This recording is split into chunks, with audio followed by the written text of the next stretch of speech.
रोज एक नई कहानी देखने के लिए चैनल को सब्सक्राइब करें और बेल आइकन दबाना ना भूलें। एक रात तनीषा अपने बेड पर सिकुड़कर लेटी होती है। तभी कमरे में उसकी सास नीलिमा आती है और उसे ऐसे ठंड से कांपता हुआ देखकर उसके पति दानिश को बुलाती है, जिसके बाद वो उसके सर पर हाथ रखकर बोलता है, हे भगवान, इसका सर तो बहुत गर्म हो रहा है। लगता है ठंड की वजह से इसे तेज बुखार हो गया है। माँ, मैं इसके लिए कंबल लेकर आता हूँ अभी। हाँ बेटा, जल्दी लेकर आ। अगर इसने मेरी बात मानी होती तो अभी इसकी तबीयत इतनी खराब ना होती। पर नहीं, सास की बात भला किस बहू को रास आती है।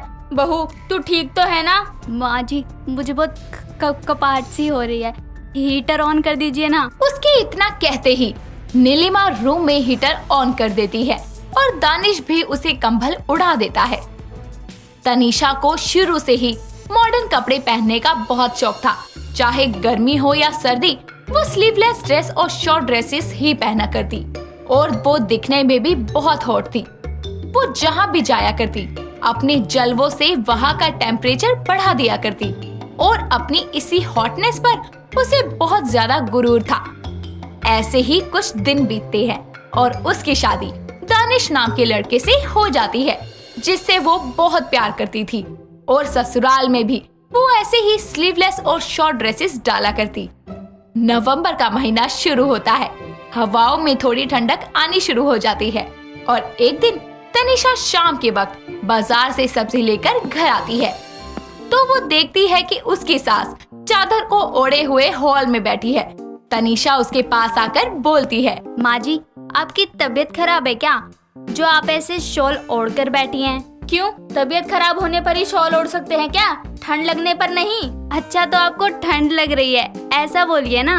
अब जब ठंड आ गई है तो गर्मी तो लगने से रही। और तुझे कितनी बार कहा है, ऐसे कपड़े पहनकर बाहर मत जाया कर। माँ जी, मुझे आदत है इन कपड़ों की, और इतनी जल्दी तो नहीं बदलेगी ना आदत। दोनों सास बहू बातें कर ही रही होती हैं कि तभी दानिश भी अपने दोनों हाथों को मलते हुए घर आता है और आकर बोलता है, माँ, मौसम बदल रहा है, लगता है कल से स्वेटर पहनकर ऑफिस जाना पड़ेगा। मुझे समझ नहीं आता, अभी तो नवंबर शुरू भर ही हुआ है और आप लोगों का ये हाल है। जब पूरी तरह ठंड आ जाएगी तब आप लोग तो सारा दिन कंबल में ही घुसे रहोगे। मुझे तो बिल्कुल भी ठंड महसूस नहीं हो रही। हाँ, तुझे ठंड क्यों लगेगी? तू तो अपने साथ हॉटनेस का हीटर लेकर चलती है। तनीषा, तुम भी अब स्वेटर पहनना और शॉल ओढ़ना शुरू कर दो, क्योंकि आती और जाती सर्दी से बचकर रहना बहुत जरूरी होता है। स्वेटर? अरे बेटा, ये पूरी बाजू के कपड़े पहन ले, वही बहुत है। पर इसे ठंड से थोड़ी बचना है, इसे तो अपनी जवानी दिखानी है। माँ जी, जब मुझे ठंड लगती ही नहीं तो आपको किस बात की फिक्र है? वैसे भी मैं इतनी हॉट हूँ तो मैं क्या करूँ? इतना कहकर वो अपने कमरे में चली जाती है। ऐसे ही दिन बीतते हैं और सर्दियों का मौसम आ जाता है। तनीषा भी अपनी सास के कहने पर शॉर्ट ड्रेस पहनना छोड़कर साड़ी पहनने लगती है, लेकिन स्लीवलेस ब्लाउज के साथ। ऐसे ही एक दिन उसकी सहेली तान्या उसके घर आती है और नीलिमा से बोलती है, नमस्ते आंटी, कैसी हैं आप? अरे मैं तो बहुत बढ़िया हूँ बेटा, बस ठंड बढ़ गई है तो अपने कमरे में ही बैठी रहती हूँ। हाँ आंटी जी, एक तो दिसंबर का महीना है, ऊपर से ये ठंडी हवा है, घर से बाहर निकलो तो लगता है जैसे शिमला में आ गए हो। अरे ये तो कुछ नहीं बेटा, हमारे जमाने में तो ऐसे कड़ाके की ठंड पड़ती थी कि सारा दिन लोग आग के सामने बैठे रहते थे। तान्या नीलिमा से बातें कर ही रही होती है कि तभी वहाँ तनीषा आकर बोलती है, रहने दीजिए माँ जी, ऐसा होता ना तो इतनी सर्दी में आप सारा दिन अपने कमरे में ना पड़ी रहती। चल तान्या, वरना पार्लर के लिए लेट हो जाएंगे। ओ मैडम, ऐसे जाएगी तू बाहर इस पतली सी साड़ी में? अरे आंटी जी, आपकी बहू का ठंड से मरने का इरादा है क्या? अब क्या कहूँ बेटा, मुझे तो समझ ही नहीं आता कि कौन सी भाषा में कहूँ इसको कि इसकी खोपड़ी में बात घुसे। तान्या, तू तो मुझे जानती है ना, सर्दी हो या गर्मी, मैं फैशन में रहना नहीं छोड़ सकती और यही तो मेरी पहचान है। वैसे भी इतनी सर्दी नहीं आई है अभी कि तनीषा को स्वेटर पहनकर अपने फिगर को छुपाना पड़े। तू नहीं सुधरने वाली। लड़कियों को ठंड नहीं लगती, मैंने बस ये बात सुनी थी, लेकिन आज तुझे देखकर यकीन भी हो गया है। ये लाइन तुझ पर ही फिट बैठती है। अब मैं इतनी हॉट हूँ तो मैं क्या करूँ? इतना कहकर वो उसकी पतली सी साड़ी में तान्या के साथ बाहर चली जाती है। ऐसे ही एक दिन वो फ्रिज में से ठंडी ठंडी आइसक्रीम निकालकर खाने लगती है। तभी उसकी सास नीलिमा उससे बोलती है, बहू, ये आइसक्रीम तो फ्रिज में रखी थी ना, अरे खानी ही थी तो पहले कुछ देर निकाल के बाहर रख देती ताकि इसकी ठंडक कुछ कम हो जाती। माँ जी आपको क्या पता, ठंड में ठंडी ठंडी आइसक्रीम खाने का अपना एक अलग ही मजा होता है। लो आप भी ट्राई करो। ये आइसक्रीम जब आपके गले से पेट में जाएगी ना, तो जो ठंडक महसूस होगी ना, उसकी तो बात ही कुछ और है। अरे तू ही ठूस इसे और तू ही ले इसका मजा, मुझे नहीं ठंड में मरना। जिसके बाद वो मुंह बनाते हुए वहाँ से चली जाती है। अगले दिन तनीषा अपनी सास के साथ कहीं जा रही होती है, लेकिन तनीषा अपनी सास से थोड़ा आगे आगे चलती है। तभी कुछ लड़के इतनी ठंड में उसे देखकर छेड़ते हुए बोलते हैं, यार अचानक से आज गर्मी क्यों लग रही है? अब इतनी हॉट आइटम सामने से जाएगी तो माहौल में गर्मी तो आएगी ना। यार वैसे लड़कियों के ऊपर ठंड का असर नहीं होता है ना? हाँ यार, ये पतली कमर वाली को देखकर तो यही लगता है। हाँ यार, ऐसी लड़की अगर तेरे भाई की जीएफ बन जाएगी ना, तो ठंड में तो हीटर का पैसा ही बच जाएगा। ये सब सुनकर उसकी सास नीलिमा उन लड़कों के पास जाकर बोलती है, बेटा ठंड भगाने के और भी तरीके होते हैं, वो क्यों ट्राई नहीं करते? मतलब नहीं समझा मैं आंटी जी। अरे क्या बात करते हो बेटा, अभी समझाती हूँ। इतना बोलकर वो सामने वाली दुकान से झाड़ू उठाकर उन दोनों की धुलाई करने लगती है और बोलती है, इतनी गर्माहट काफी है या 2-4 झाड़ू और लगाऊं ताकि गर्मी के साथ साथ घमौरियों का भी एहसास हो जाए? उसके इतना कहते ही दोनों लड़के वहाँ से 9-2-11 हो जाते हैं और आसपास के सारे लोग उसे देखने लगते हैं। तभी तनीषा पीछे मुड़कर देखती है कि उसकी सास ने हाथ में झाड़ू लिया है और वो गुस्से में खड़ी है। जिसके बाद वो उसके पास जाकर बोलती है, माँ जी अब बीच रोड में ऐसे झाड़ू लेकर क्यों खड़ी हैं? आसपास के सभी लोग आपको ही देख रहे हैं। नीचे कीजिए झाड़ू और चलिए घर। इतना बोलकर वो नीलिमा का हाथ पकड़कर उसे घर लेकर आती है, जहाँ दानिश भी था। तभी नीलिमा अपना हाथ छुड़वाते हुए गुस्से में बोलती है, छोड़ मेरा हाथ, और अब प्यार से नहीं बोलूंगी। सर्दियों में अपनी इस हॉटनेस को त्याग कर शरीर को ठंड से बचाने के बारे में सोच। देख अपनी स्किन को, ठंडी हवा लगने से कैसी रूखी सी हो गई है। ये ऊपर से गली मोहल्ले के ऐसे देखकर इसे बातें बनाते रहते हैं। क्या हुआ है माँ, आप इतना गुस्से में क्यों हैं? गुस्से में तो मुझे होना चाहिए दानिश जी। आज इन्होंने बीच रोड पर 2 लड़कों को झाड़ू से सूद दिया। क्यों? क्योंकि वो मुझ पर कमेंट कर रहे थे। हाँ तो इसमें गलत क्या है? बाकी तुम्हें तो खुश होना चाहिए कि माँ ने ऐसा किया तुम्हारे लिए। अच्छा, और इनकी इस हरकत के बाद जिन लोगों का ध्यान मुझ पर नहीं था ना, वो भी मुझे घूर घूर कर देखे जा रहे थे। उसका क्या? अब सर्दियों में ऐसे कपड़े पहनकर घूमेगी तो लोग तुझे नहीं देखेंगे तो और क्या देखेंगे? ये जो तू कहती रहती है ना कि सर्दियाँ तेरा क्या बिगाड़ लेंगी, एक दिन यही सर्दी तुझ पर अपना कहर बरसाएगी।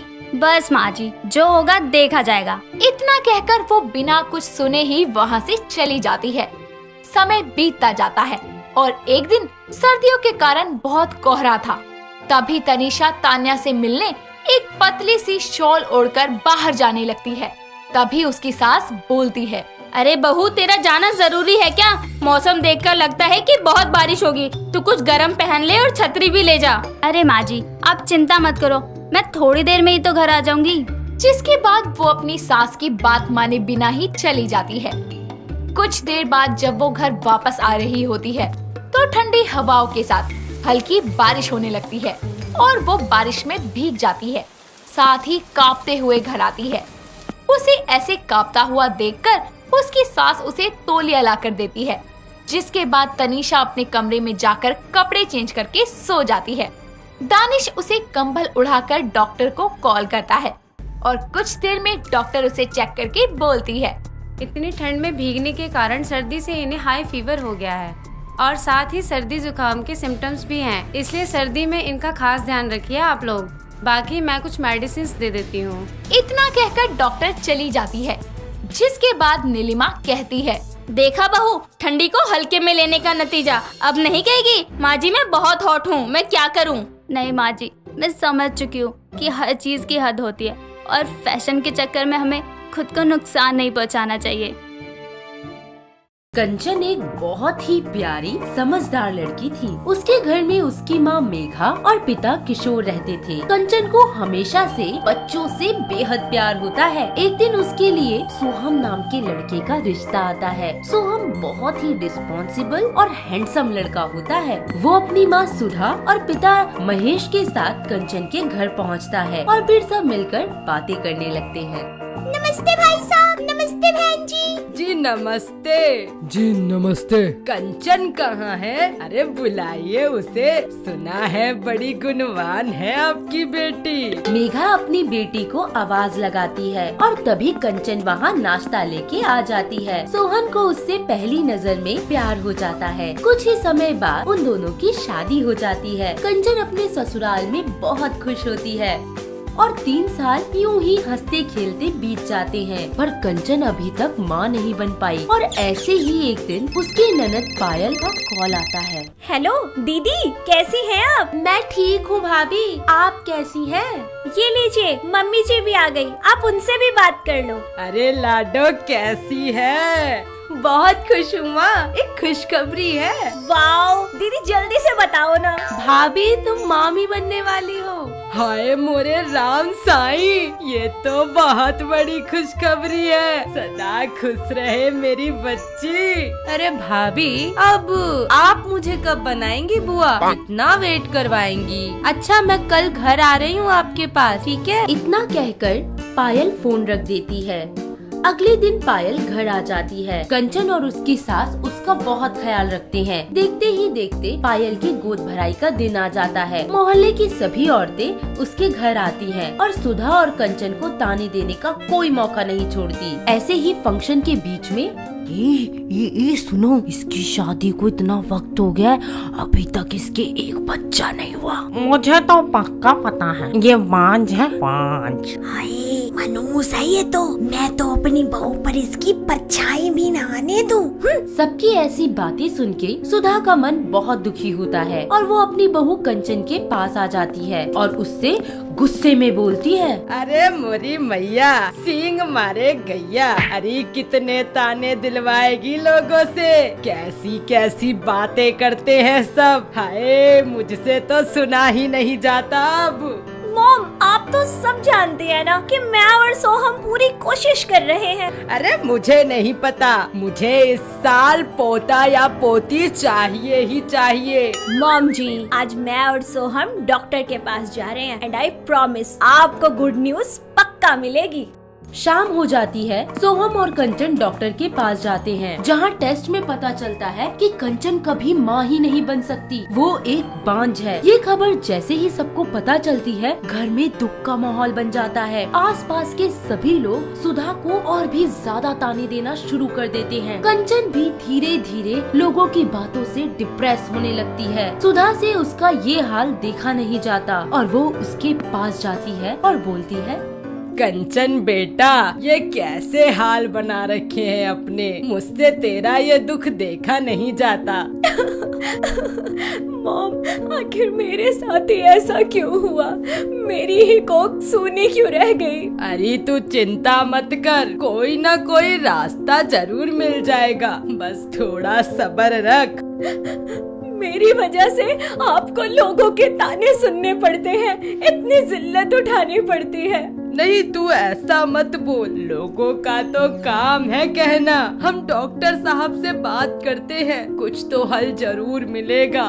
अगले दिन सुधा और कंचन हॉस्पिटल जाते हैं और वहाँ गायनोकोलॉजिस्ट से मिलते हैं। वो कंचन का टेस्ट करती हैं, जिससे ये पता चलता है कंचन प्रेग्नेंट भी हो जाती है तो दिक्कत इतनी ज्यादा बढ़ जाएगी कि हो सकता है डिलीवरी के टाइम पे उसकी जान भी चली जाए, क्योंकि उसकी इंटरनल हेल्थ उसे सपोर्ट नहीं कर पाती। इसी बीच डॉक्टर बोलते हैं, जी देखिए, बात ये है कि अब इनकी प्रॉब्लम का बस एक हल है। जी क्या डॉक्टर साहिबा?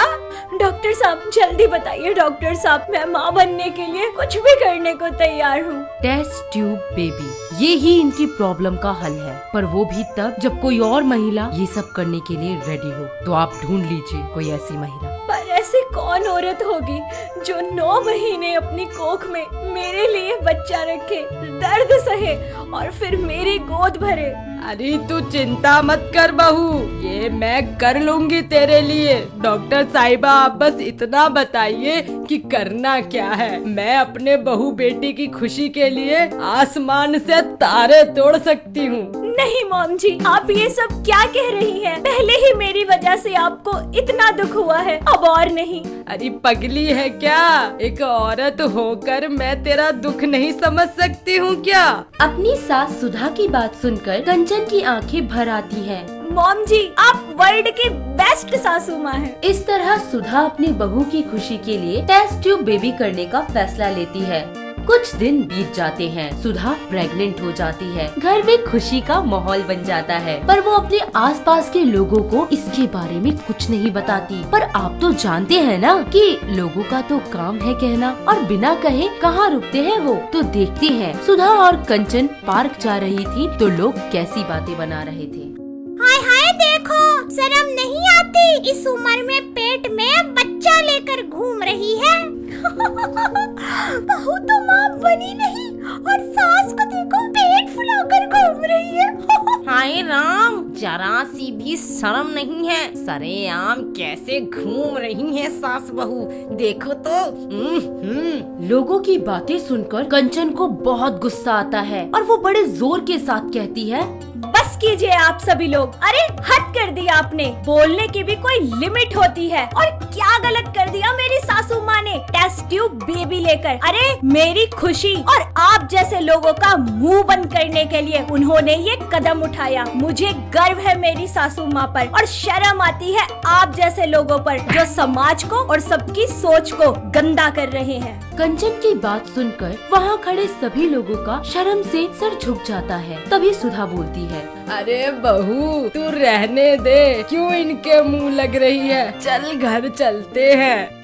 अब सुधा जहाँ भी जाती सब उसका ख्याल रखते और उसकी इज्जत करते। इस तरह वक्त बीतता जाता है और आखिरकार वो दिन आ ही जाता है जब वो एक बहुत ही प्यारी सी बेटी को जन्म देती है। घर के सभी लोग बहुत खुश होते हैं। सुधा बच्ची को कंचन की गोद में रखती है और बोलती है, कहा था ना तू चिंता मत कर, बस सब्र कर, देख भर गई ना तेरी गोद। मॉम जी, मुझे कुछ समझ ही नहीं आ रहा है कि मैं क्या कहूँ और क्या नहीं। Thank you so much. अरे कहना क्या है, बस किलकारियाँ होंगी। इस तरह कंचन की सूनी गोद भर जाती है और वो अपनी सास के गले लग जाती है। उनका परिवार खुशी खुशी नए मेहमान के साथ नए सपने सजाने लगता है। साथ ही सुधा समाज की रूढ़िवादी सोच को तोड़ते हुए एक नई मिसाल कायम करती है।